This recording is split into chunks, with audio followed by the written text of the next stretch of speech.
Welcome to That Entrepreneur Life, a podcast about entrepreneurship that takes you from idea to launch and beyond. Each week, your hosts, Andrew Lees and Clint McPherson, discuss different business topics aimed at adding value to any entrepreneur's journey. Welcome back, everyone, to another episode of That Entrepreneur Life. I'm Andrew Lees, and I'm here with my co-host, Clint McPherson. What's up, man? What's up, brother? I'm excited to be here for another episode of That Entrepreneur Life. So let's go ahead and kick this thing off by welcoming our special guest, NJ Pesci. How you doing, man? I'm doing well. Thanks, guys. Good to be here with you. Yeah, it's an honor to have you on the show today, NJ. But before we launch into everything, I think it would be important to introduce yourself and tell our listeners what you do. Sure. I'll go back a little if you guys don't mind, just because there's a transition to being an entrepreneur. So I spent 30 years in the corporate world. I worked at Procter and Gamble, worked in manufacturing, worked in some of the functions, did some international stuff. And then I left P&G after 20 years and went to work in television for the guys that do HGTV, Food Network, Travel Channel, which was great. And then the company got sold, and it was time to figure out, did I want to go back and do the same thing again? Or was I going to finally do what I said I was going to do for 30 years, which was start my own consulting firm? So we just decided it was time to do that and launched that about 3 years ago. So we consult today with a couple of big clients, and then we have a bunch of others we weave in. But we started about 3 years ago, and that's been going well. That's great. Yeah, that's good. So with you saying that, you said you started about 3 years ago, correct? Yeah. So that would be 2017, or was it more? 2017, yeah. Okay. And then and it's the Ovid Group, right? Ovid Group. Okay, sorry about that. Ovid Group. Why did you, and really when you look at a hindsight, I mean, obviously switching and transitioning from what you were doing before to what you are currently doing now, why did you ultimately start that company? I started because there's a misconception that an entrepreneur takes greater risks than someone who actually works in a large company. The risks are exactly the same. The difference is that the entrepreneur gets to control his or her risk. You don't get to control it in a large company. When they say musical chairs, it's time to take your chair. They take your chair. There's nothing you can do about it. When you're out here like working it yourself, you're the person who decides these things. It either works or it doesn't, but you decide that. You assume that risk. And so I decided I just didn't want to do that anymore. I didn't want to find myself starting up again some other place and then seeing if the chairs get taken away. I wanted to see how I might do on my own doing it. Good. Yeah, kind of wearing your own jersey instead of somebody else's. Yeah. But that's a really interesting take, because you're right. I think as entrepreneurs, we do tend to think that that we're taking a much higher risk than a lot of other people, and that may be true to some extent. But I think that's really interesting that when you do compare it to a job, especially one where you have a lot of responsibility, that those responsibilities are still there no matter what, but you just don't have as much control. Yeah. When I was thinking about leaving P&G, it was kind of hard. I was there for 20 years, but there's a book by a guy named Peter Block called The Answer to How is Yes. And what he says is that people ask how because they're afraid to say yes. How am I going to leave when I have 5 kids? How am I going to leave when I have to pay a mortgage? How do I leave when I have... And you ask how because you're afraid. And what he says you do is you trade subjugation in return for safety. And it's a false safety. It's not real. Mm-hmm. So I just had that conversation with myself and said, I don't want to be subjugated to somebody else's will anymore. I want it to be mine. Win or lose, good or bad, it's going to be me. Yeah. That's a huge leap of faith, right? Absolutely. You taking that step and deciding to do that, but you said yes instead of being the person that, basically talked yourself out of it. Yeah. So that was it was a big deal at the time, and I'm glad we did it, and it all works out. You can't tell. Everything feels like a failure midway. It's too far to turn around. It's too far still to go, and you wonder, is this going to work? And you just got to trust. I hate to steal from the Sixers, but you got to trust the process. And eventually, if you're going the right way and you stay committed to it, it's going to work. Exactly. Yeah. If you're putting in the time, if you know your why and you continue on, and you start to see little things happening here and there, and then eventually that compounds, and there's no overnight success, but sometimes you wake up one morning and it's like, all right, the things that I did for the last 2 years, I'm actually finally starting to see that, pay off. So yeah, that's cool. Andrew, the hard part for me was like thinking I had to be someplace every minute, otherwise I wasn't doing something. Because you went to an office every day and you're thinking, if I'm not doing this, and one time my wife asked me, "What are you doing today?" I said, "I'm reading a book." And she said, "No, but what are you doing?" I said, "I'm reading a book." That's why I'm doing this thing, so I can do. I mean, you think I got to be someplace 8 o'clock in the morning till 6 o'clock at night, otherwise I'm not working. Right. And, that's not always the case. Yeah, it's a personal development time, though. You have to also put into it, right? I mean, when you have these businesses that are established and they already have this process or this flow because of all the experience and all the books they've read in the past or whatever it was. But, when you're doing and you take on a new venture, you have to continuously educate yourself, right? Because one, technology changes on a regular basis. Methods change. Things just go so fast nowadays, especially with technology, that if you're not up to date, you're going to be left in the dust and you're going to be obsolete as a company. Absolutely. Yeah. So I was talking to someone the other day about the difference between working when consulting with a large company and a small company. And the people always seem to be very nervous with the large ones. Like, I don't know how to do that. How do I scale up 300 million, 700 million? But I promise you, the 12 million, those guys are scrapping, and you make mistakes with them and it could cost them the rest of the year. It could cost them their payroll. You do 700 million, you can take the quarter. You can take a pounding and survive that. So it's the smaller ones where they're scrapping that you got to make sure that you're really focused on what they're doing, because a small change changes everything for them. It's not going to affect pulp prices, are not going to affect P&G the way it would a mom and pop company, for example. So you got to be clear about what it is they're doing and how much time and money they have to do it, because you can't waste that. Mm-hmm. Yeah, true. That's more critical. Smaller companies don't have the ability to do as much testing, I guess, as larger companies do. Yeah. So what would you say with the Ovid Group? I got that right. Is that it's I'm sorry. The O is throwing me off. Yeah. Ovid, by the way, just so you know, Ovid's a Roman poet. Okay. One of the foundational 3 Italian Roman poets, and the dude wrote the Metamorphosis, which is all about change and transformation. That's why we used. Okay. Yeah. So that's awesome. That gives some good, background to it. And it makes sense too, because you understand that with what you guys do. So yeah, with the Ovid Group, what would you say is there something that's common between all of your clients that's kind of holding them all back, and that you're able to help them, or holding them back from reaching their full potential, that you really help them with? Is there something that really stands out that's common? Yeah, I don't know if it holds them back as much as they just need to unlock that thing. So they're going along just fine, but there's some other thing that would allow them to go a little faster, a little higher, a little better. So typically what we do is, and this is the part that's creative for us. So we spend a lot of time on strategy, a lot of time on organizational design and development, and a lot of time on leadership development.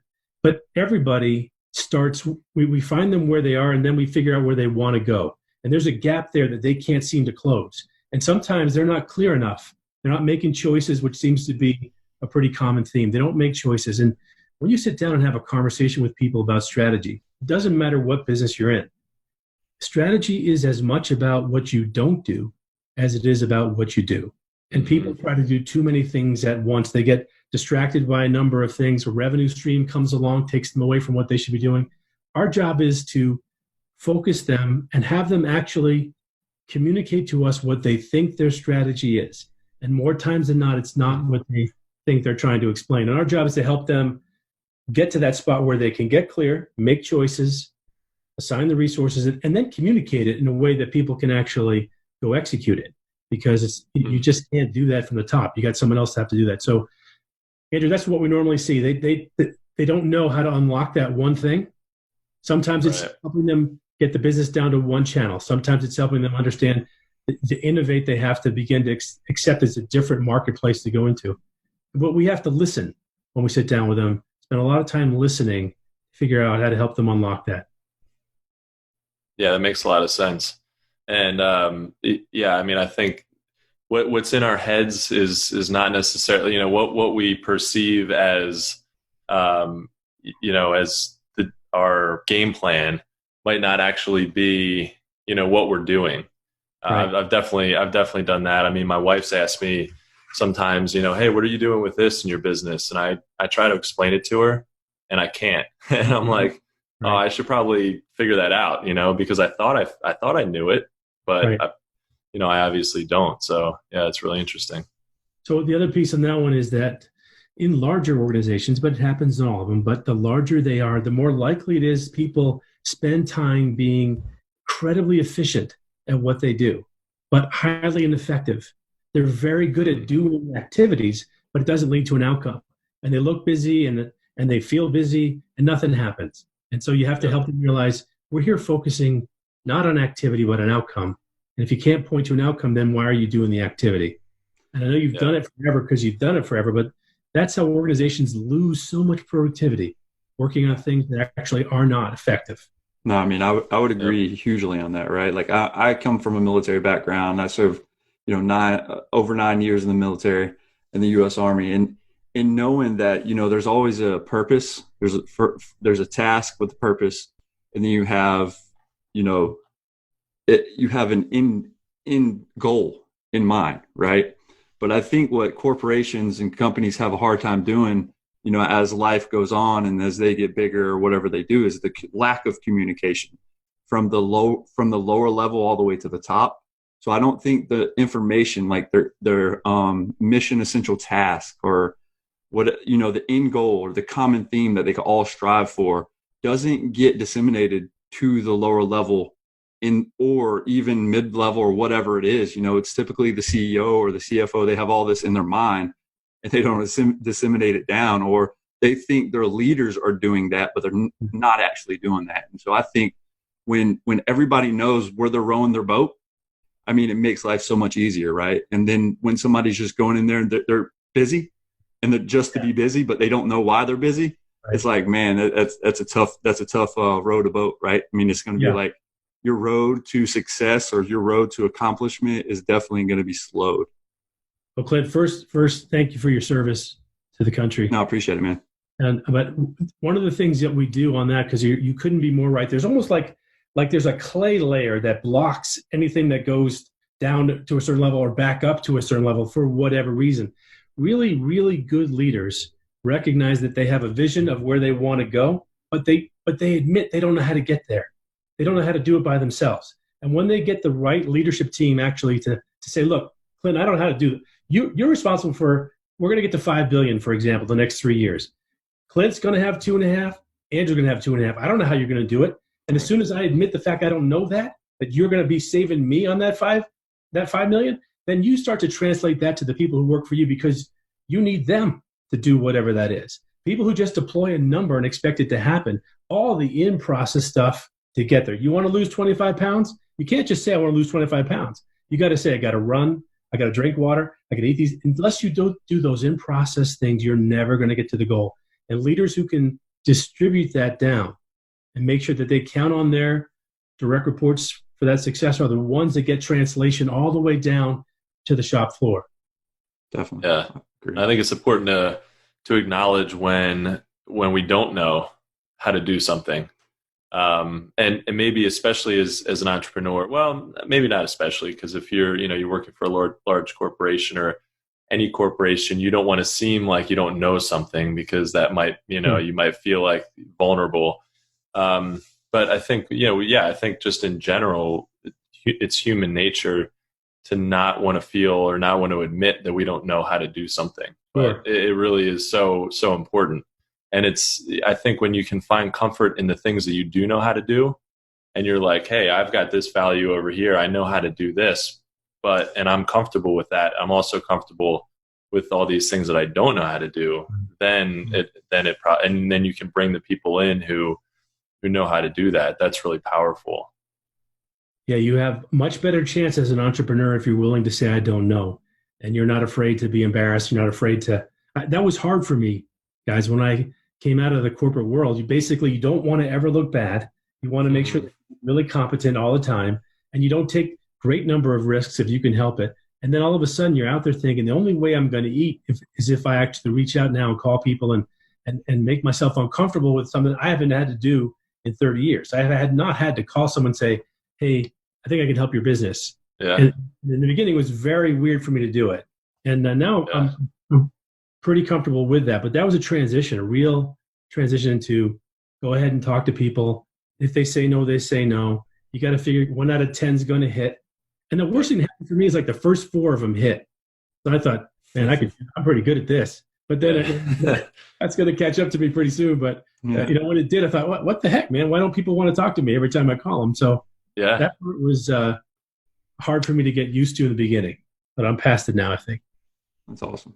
There's a good outlook on it. I mean, it's once you know you have to put food on the table, and then it's like you're closing too. You're doing your thing, and then the law of averages catches up, right? And then you're like, oh man, right? The more people you reach out to, you got to be comfortable with hearing no too, right? And one of those things is a lot of people aren't comfortable with that. If I can compare it to a turtle, right? You're out of your shell, your head's out, you're rolling around, and you're like, these yeses are building that confidence up. And then once they hear that no, it's like they go back into that shell to where they were insecure initially. And then now it's like, man, I got a no, then I got another no. But I'm like, I don't care if it takes 10 no's to get to that one yes, it's worth every bit of that outreach. Mm-hmm. And the only thing I'd say, and I agree 100%, if you're doing this kind of business, if you're in consulting, the big issue is that you get so wrapped up in what you're doing that you're not hustling for whatever's going to be next. I'm doing everything here. We're helping these guys. We're growing their business. I love it. It's a lot of fun. And then you look up and think, well, this thing's going to be over in about 100 days. I don't have anything else lined up. And because you're in there, it's very nice to be in that pocket and you don't have to feel uncomfortable because you don't have to ask for anything. And you're like, oh man, now what do? I got 100 days and I got nothing. Yeah. Yeah. It's especially with a smaller business, I think it's hard to balance that because I've kind of gone the other way sometimes too, where I'm hustling so hard that I forget to like, oh man, I've got this business right in front of me that is paying me money. I have to take care of that. That's the most important thing. But it's not that getting new business isn't important because that's also very critical. So being able to balance that and go back and forth and know when it's appropriate to, stop working on a project for a bit and focus on getting new business. I think that's tough, but yeah. The lesson to learn. Definitely. Mm-hmm. So NJ, in the TED Talk that we were discussing offline, and you did that about leadership, you likened the dynamics of a corporate structure to musical chairs, which I thought was a pretty cool, comparison, and how you brought that and how you closed that out. But in the first round, there's a lot of creativity. After that, there's a lot of fear and anxiety. How does anyone in business balance the creativity and joy that can be brought to a job with the anxiety that a job just needs to get done, right? Yeah. So that's a great question. And it's a really hard thing because, think about it. Go back to when you played musical chairs the first time or when you watch kids having a birthday party, but just the joy on their faces. And the problem with it, Clint, is when you take that chair away, they don't trust you anymore. It will never be like it was. So that's the hard part.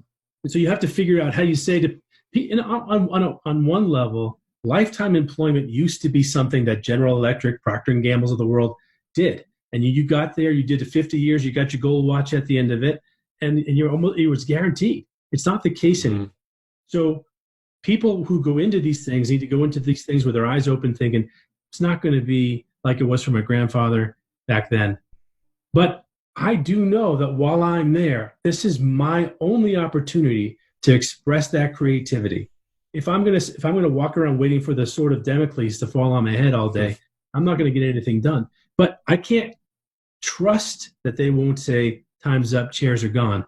But I know my work has to be good. I have to value the time. This is my time that I'm spending on this enterprise, whatever it is. So I'm trying to give the best I can for me and for the company, but I'm not pretending that they won't take a chair one day, because they will. And that's a difficult piece because people don't trust anymore after it happens the first time.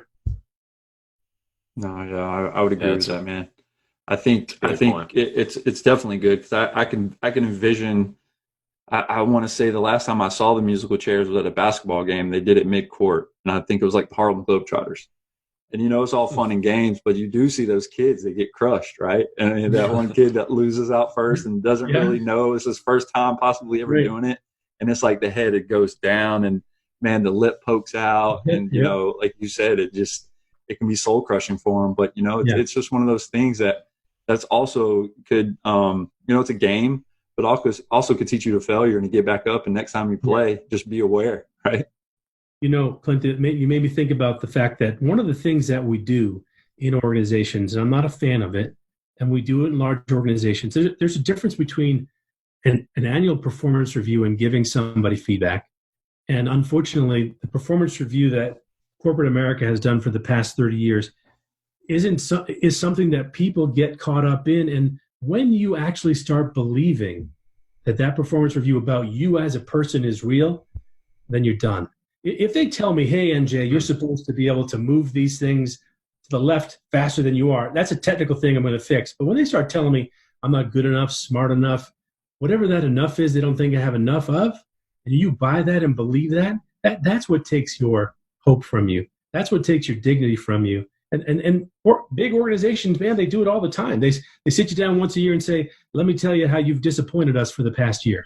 It's not always the case, but anytime you spend believing any of that stuff about you personally is real is a waste of time. And we do it all the time. Yeah, I agree. There should be more of a culture of, hey, let's figure out what we can all do better, but at the same time, I mean, first of all, the fact that it's an annual thing, it's once a year, maybe it's twice a year, that to me, that seems like the first problem, right? Because it should be on an ongoing basis. Like, why let it go 6 to 12 months, right? To just bring all these things up and then put it on a piece of paper. And exactly. I mean, it's interesting. Some organizations like the Army, and I was part of this too, and I saw it, was there's a lot of toxic leadership just for the simple fact that your annual review or whatever they have to give you, it's a lot of BS a lot of times, right? Yeah. And a lot of that BS is, this is why you're not getting promoted or whatever they're doing. But a lot of that, I had so many leaders come to me and say, hey, Clint, I need you to write your annual report. I'm like, me? Write my own annual report about okay. Right. So you want me to build myself up or whatever, in my head, I know I accomplished whatever task that was set in front of me in the expectations that were set. I crushed it. But at the end of the day, I don't think that is my responsibility to write it, right? Give you a starting point of what my duties and responsibilities were, but you should already know that because I fall under you and your organization. But you want me to write my own report so you can say, okay, or change something to modify a word or two? Come on, man, give me a break, So I just didn't think that was fair. And I know, and I've heard plenty of, we talked to Mike Mall earlier this year to basically, he said the same thing. There's so many organizations that make you write your own report. And that's just not the way to do business, especially if you're a good leader. And we're not saying let's not get feedback. You need feedback. Sure. We're just saying as an entrepreneur, that feedback is pretty quick and it's pretty real. You either get that business or you don't. You either do well with it or you don't. They either call you back or you don't. And so they don't. And so that feedback is pretty real at that time. And if you don't fit, when you talk to clients and you can tell it's not going to be a fit, you just don't do it. There's no reason to force those things into that space for them or for you. But organizationally, you got to give people feedback so they can perform better. But, the way we do it in corporate America, I don't think it's and worse than that, and we'll get off this because this is not what this was about, but worse than that is that they give you a number sometimes. And they give like a score. Number. Yeah. It's a 1 to 5 scale, 1 being best. You're like a 2, maybe a 2+. And what? Now then it's kind of like, why did you hire me in the first place then? Like, why am I here? And there is also, and people have, like, goes back to, you saying that you got to be careful about not believing it. Because I think what also happens is that employees are knocked down a few pegs so that they don't feel like they're worthy of asking for more responsibility or more a promotion, or they don't feel like they can take it to the next level. So they feel like they have to work harder for less pay and that they can get squeezed that way. So really have to be careful. I mean, that happened to me even in a very small consulting firm for guys who I liked. They did it to me. I tried to help bring them more value. And I was like, hey, I really think I'm way overdue for a raise. And they finally gave me a little something, which now looking back was kind of laughable.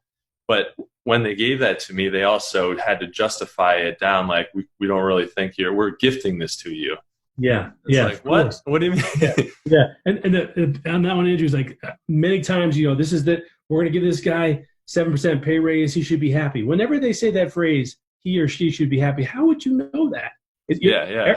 It's all coming through your lens of what should be good. It's your lens of most of the issues with reviews like this have to do with the bias of the person during doing the review. So the entrepreneurs out there, you get feedback really fast. When you bring more people into your group, just remember what it was like if you ever had one of those, and don't do it to your people. You don't have to do them. You don't have to. Right. Yep. Right. I think absolutely. Just going as far as simple acknowledgement too, right? I mean, one is if you see a problem, don't let it build. Don't approach it at the 6-month mark or a year mark and write about it. Talk to them offline and educate. I think educate them, because I do a lot of education with clients, but I also think when you bring somebody on board, if you have a standard operating procedure and they're missing the mark, you pull them off to the side and set expectations, right? Expectation management, and also letting them know, like, you're missing the mark. I need you to tighten up on this, or, I mean, eventually it's going to come to a time where we're going to have to be real and really sit here and talk to see if you can even be part of the organization anymore. Right. But I think keeping it real and acknowledging that and letting them know, and just when they do a good job, just simply thanking them or acknowledging that they're doing a good job during the process. And it could be a simple notification, a client, a person that you notify throughout the week in your organization, whatever it is, through a simple email, man. A lot of that stuff goes very far. And I saw the performance of my soldiers while I was in the military and as an officer, just a simple acknowledgement of guys I'm seeing bust their butt. And I'm like, man, this guy needs to be, I don't know if his leaders are doing it, but me as the guy leading this organization or leading this platoon or company, I have to give them props and let them know, because when it's in front of their peers, they feel accomplished, right? Even if it's not a pay raise. So, certainly. Yep. I agree. Yeah, it's really powerful. Well, so NJ, as an entrepreneur, you started your consulting business 3 years ago. In that time, what's your favorite thing about being an entrepreneur? I think the favorite part about it is in some ways getting to choose who you spend the time with. So I'm getting to spend some time, like having my son Nello work with me is blast. I mean, that's just a lot of fun for me. It's fun to watch him grow, and just getting to do stuff with people that you care about. So I have some anchor clients that I really enjoy, and we've been together for 3 years, and that's a nice thing because we've got a good relationship with them. So I've enjoyed that part of it. I've also enjoyed being able to go in there and do some things and realize that it probably wouldn't have been as good as it was if I wasn't there. No matter what that sounds like, you're supposed to add value. They're not hiring you just to show up and sit there. So being able to see the value you can add and watch that transformation and a bunch of different places at the same time has been valuable and fun for me, really.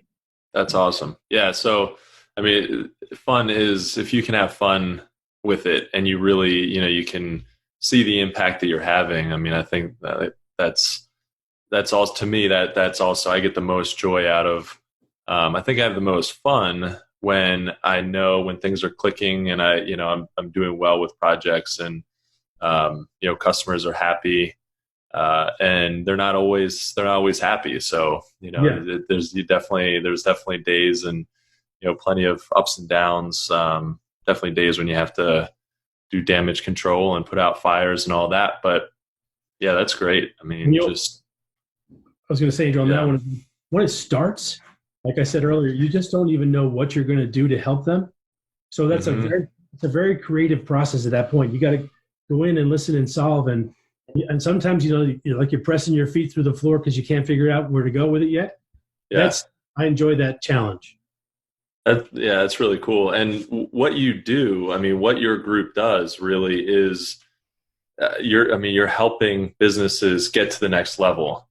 And it's actually something that I like to do. I like to take companies and just do this pretend, thing where I'm like, well, if I ran a company, I would do this differently. I would make these different changes. And I talk about it as if I had any power, and just sort of, it's fun. It's actually very fun to go through that process and kind of imagine what you might be able to do to improve, that business. And sometimes, I mean, it's like critiquing athletes sometimes. It's like, we all sit back and we're like, oh man, I can't believe you didn't take that shot, but there's a lot to it where, if I'm imagining that I would have made a different decision if I were that business, it's hard to say. There's a lot going on behind the scenes, so it's not always so simple, but it is really fun to imagine that. And what you guys do is that, but in real life, actually helping these businesses take it to the next level.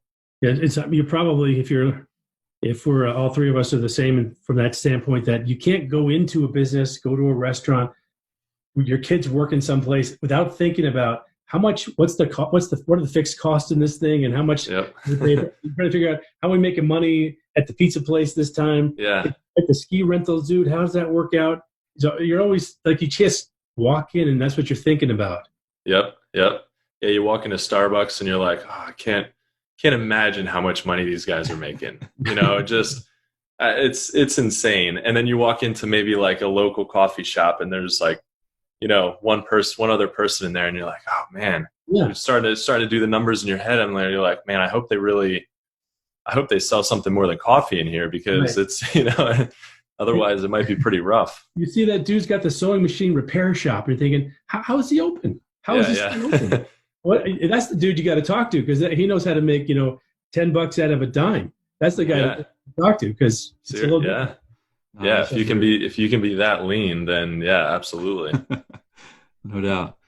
So, NJ, with obviously, to just go off of that last question, and with your more than 30 years in the global leadership proficiency that you've been able to come across, and then just your leadership roles throughout all of the different jobs you've had. So you've had a vast experience, and then now you're an entrepreneur. What's been the most difficult thing for you being an entrepreneur? I think it was that early part about adjusting to, nothing happens unless I do it. There's nothing more addicting than a weekly paycheck. It's like crack. It's just hard to get off of that crack. And so you're thinking, that's the hardest part, realizing, wow, there's nothing coming in. And then the other piece was just to say, I have something of that. I'll tell you this, guys. The first year I set a goal, and I wouldn't be telling you this story if it went bad. I set a goal for the first year, and I was off by more than 3 times. And that's when I realized you absolutely are undervaluing what it is you bring. Obviously, it was significantly better, but I had to tell myself, what are you afraid of at this point? You know how to do this thing. So that was hard in the beginning.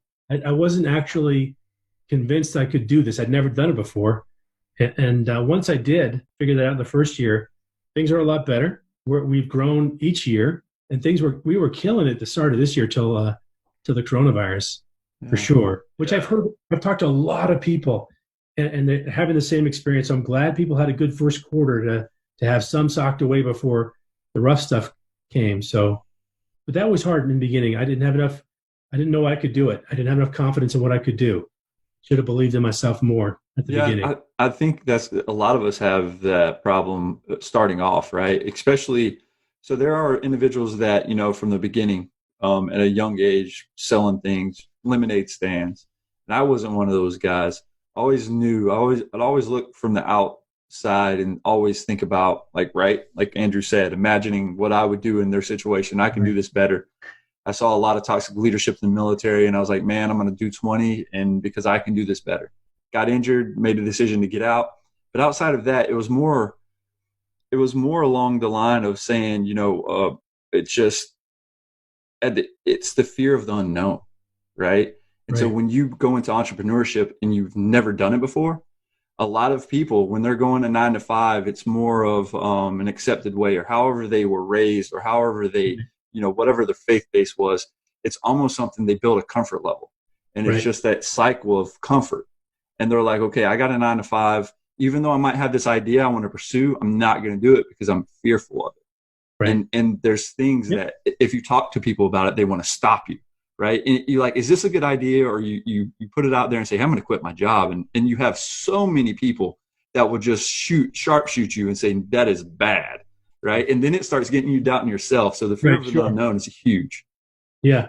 I could tell you on that one, Clint, had a person when I was leaving P&G, very nice person, say to me, you know, NJ, the grass is always greener on the other side, but sometimes it's just painted concrete. What? Is that real? I mean, if I wasn't frightened before, I mean, what? I mean, this is just, and I realize that's just insane. I mean, Yeah. so it is a liberating thing at the same time. So, you know, glad I did it. I'm glad it's working out so far. Knock on wood that it's working. Yeah. We're just going to try some new things this year too. We're going to do a little more reflecting this summer. Figure out, do we want to change course a little bit, focus on some other things, and see how that goes. Yeah. Well, and you touched on a little bit. It's a good segue to my next question, but about with what's going on with the virus now. You know, it's a weird time, and you know, you mentioned that you had a really good start to the year to 2020, and then we got faced with the whole coronavirus thing.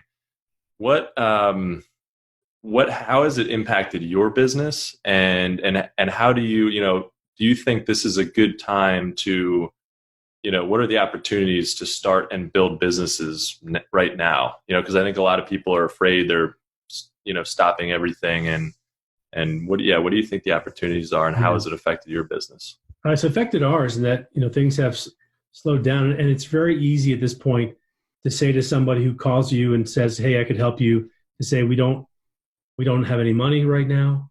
Things are uncertain. And so I think we're probably going to wait a little bit longer, because if you could spend discretionary money on us and you need to actually hire employees, we would prefer that you hire back the employees and then we come and try to fix something there's no one here to actually do anything with. So we'll probably slow down a little bit for the summer. I imagine there are some opportunities that will exist because of the specifics of the virus and what's happened in the country, that people are going to create new and different models for things. But businesses are going to change, have been changed. People may no longer go to business meetings.